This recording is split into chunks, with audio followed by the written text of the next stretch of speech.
Hello humans, Batsy here with another Create video. A few months ago, I had this idea to start a series around a single chunk. I wanted to challenge myself and see just how much I could build using the Create mod, all within the confines of that one designated chunk. While I have enjoyed watching this challenge in the past, I have never seen someone do it with this particular mod. For me, Create exploits creativity. It presents the player with many pieces, but not a puzzle to fit them all in. Instead, as the player, you need to find out what you want to do with the pieces, and create your own puzzle. This challenge presented an interesting canvas for the puzzle that is Create. Today, I'm going to bring you humans in a little tour around the base. To see how much I was able to build, and what are some of the struggles I had to face during my journey. I'm also going to upload the world, and make a schematic out of it, so the humans can check it out. Also, if you end up enjoying the video, or you happen to like my content, don't forget to subscribe. Your support means the world to me. But without further ado, let's jump into the video.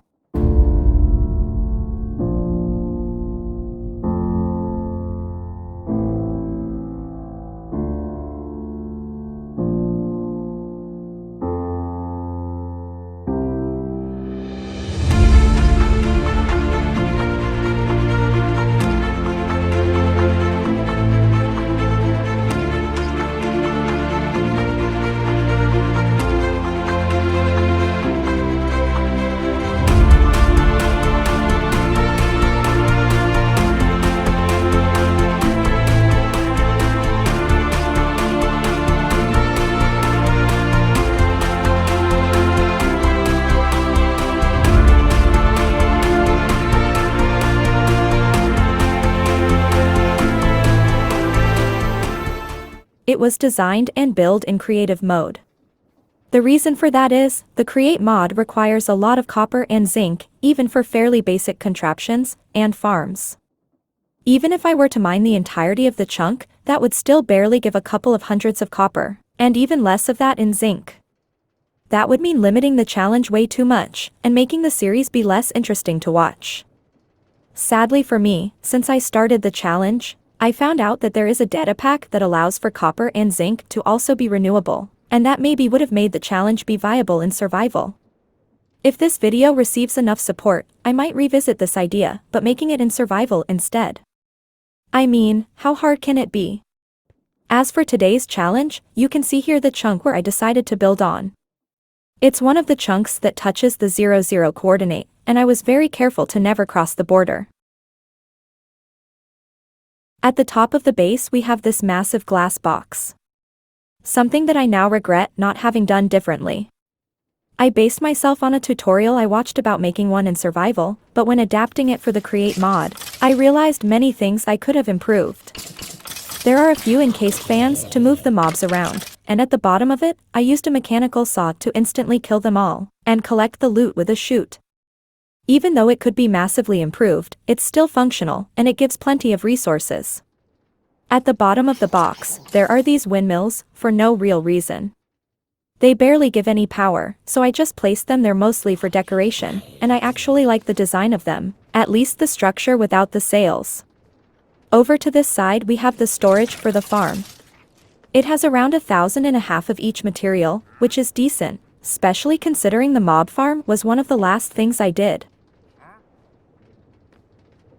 If we start going downwards, the first thing we are going to find it's the kelp farm. Because I was working on such a limited space, I decided to make several floors of it. Especially since Create requires a lot of kelp to make conveyor belts, but I'm pretty sure this farm it's still an overkill. It has this minecart contraption to gather all the kelp, and a chute to move all the items down into the base. Under the kelp farm we have this mess of redstone. What this does is make a functional elevator with a gantry shaft. There are redstone contacts in each floor, and I have a remote controller to move it up and down. Of course, this would have been easier to build with the new update, especially because this system makes the elevator stop at every single floor. This system is so inefficient and outdated that I'm not even going to bother explaining how it works. It doesn't help either that the elevator was at the very bottom of the base, down at bedrock level. Leaving the slow elevator aside, I couldn't think of anything better to place on the first floor than a power station. Even though I was playing in creative mode, I didn't want to use a creative motor, and without power, there is nothing to do other than mine carts. The setup is very simple. It's using several water wheels to kickstart the engine, just enough power for the pumps to feed the boilers with water. Then we have a lava setup with cauldrons to use as fuel for the blaze burners. Then at the side of the boilers, I simply used a bunch of mechanical arms, with a conveyor belt to feed the burners with the lava buckets. This setup is nothing new, but it works perfectly fine. Now, under the power station, this is where all the kelp goes. It falls down the chute, and when it eventually reaches the bottom, it will get smoked and crafted into kelp blocks for better storage. It's that simple. If we wait a second, it should get dried any moment now. There we go, nicely dried and packed. At the other side of the floor, we have the cobble generator. Fueled by a single source of lava, and powered by a mechanical piston. This design is inspired by Tango's cobble generator, which was probably inspired by someone else before him. Nowadays, there is a better design, but at the time of that episode, this was the best one I knew. Mind you, it's still very functional, just a bit more laggy and prone to breaking than the current ones that use gantry shafts instead. Either way, it provides with more than enough cobblestone for the base. The last section of this floor, it's this enchanting setup. I'm very happy how this section ended up looking, even though the design is fairly simple. It uses infested stone to spawn in silverfish. I think if I show the humans, it will instantly make sense.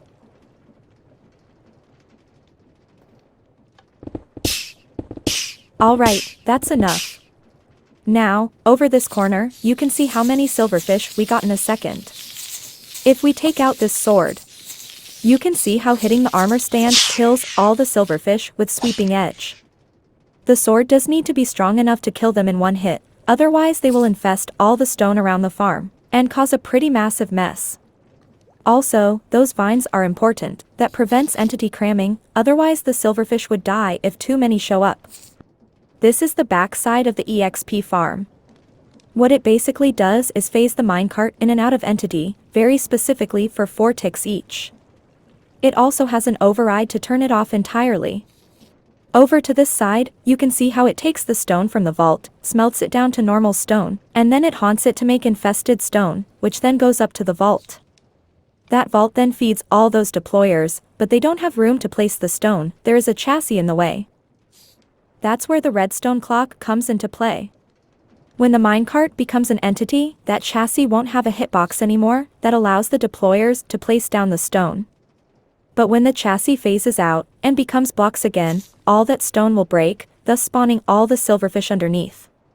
Which then will be moved with the belts into the corner behind the armor stand. I think it's one of my favorite EXP farm, even compared to any vanilla ones.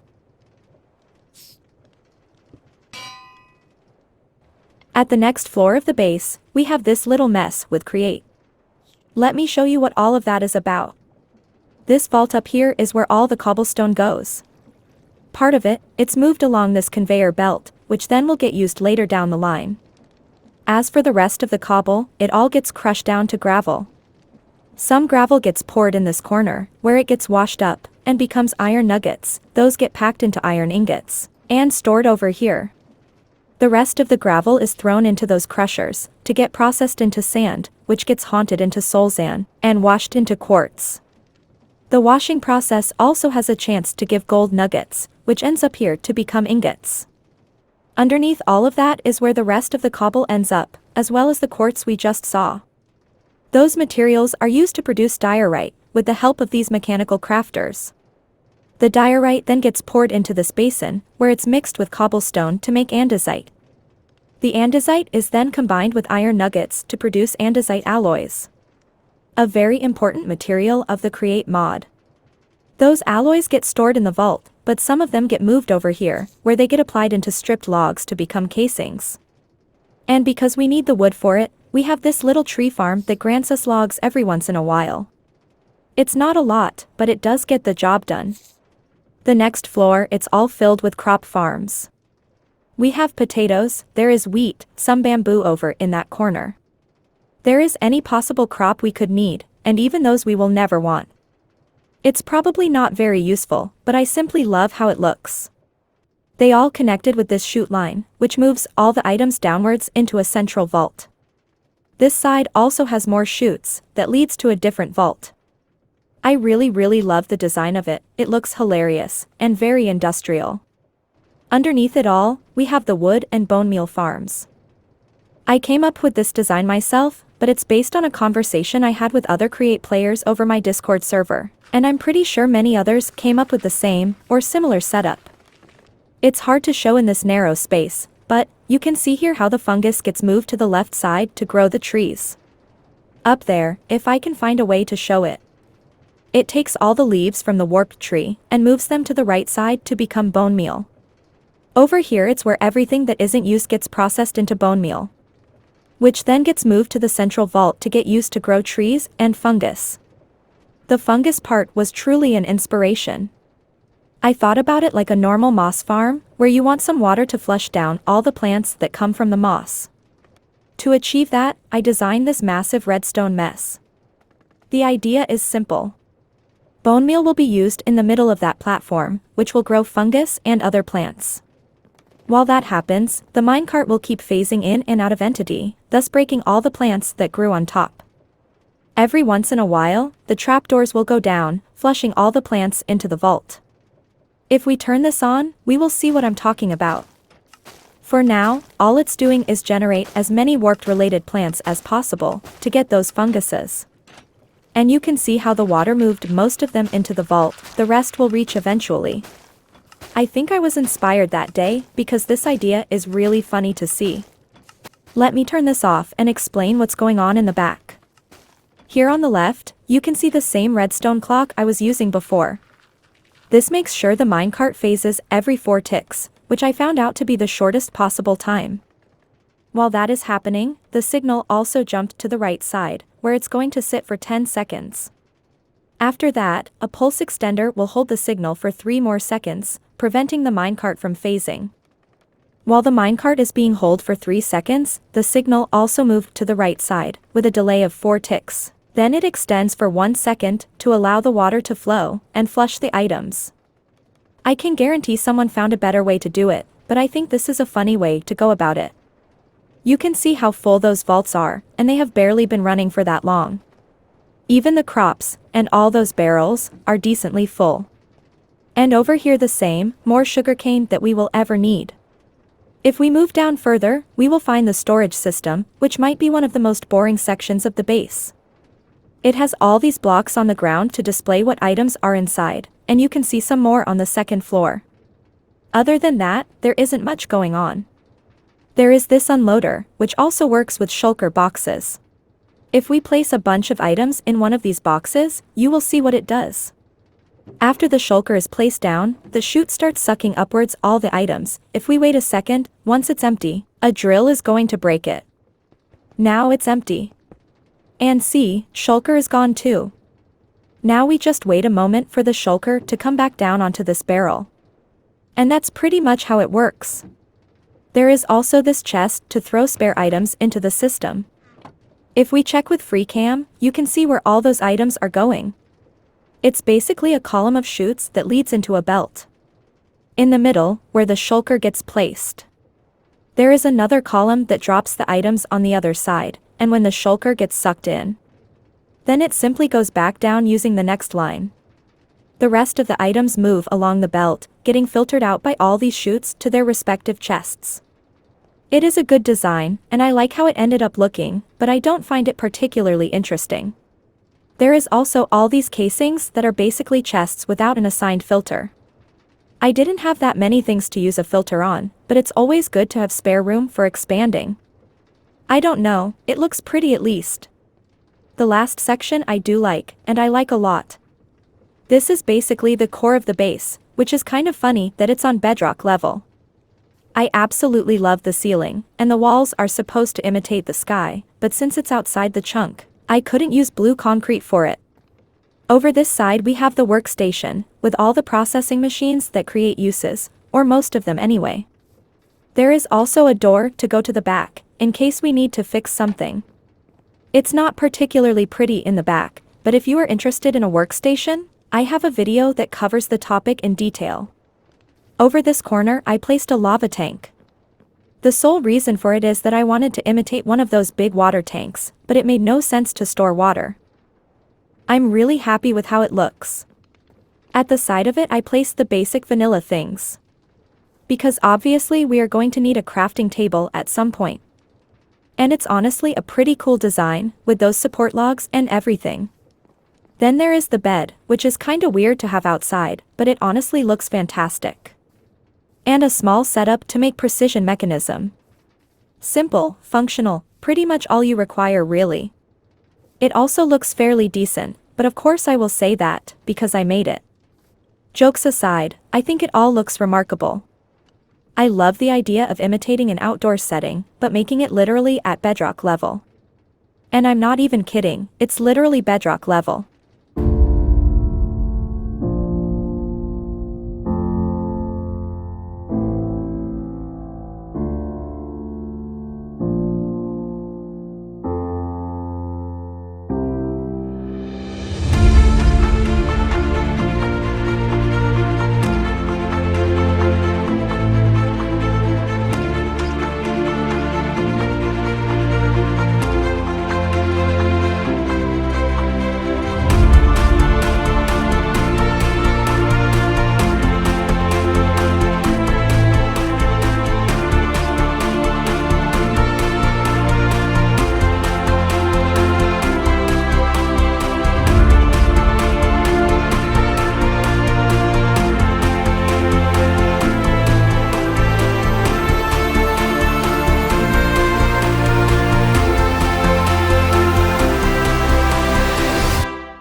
And that is pretty much it for the base.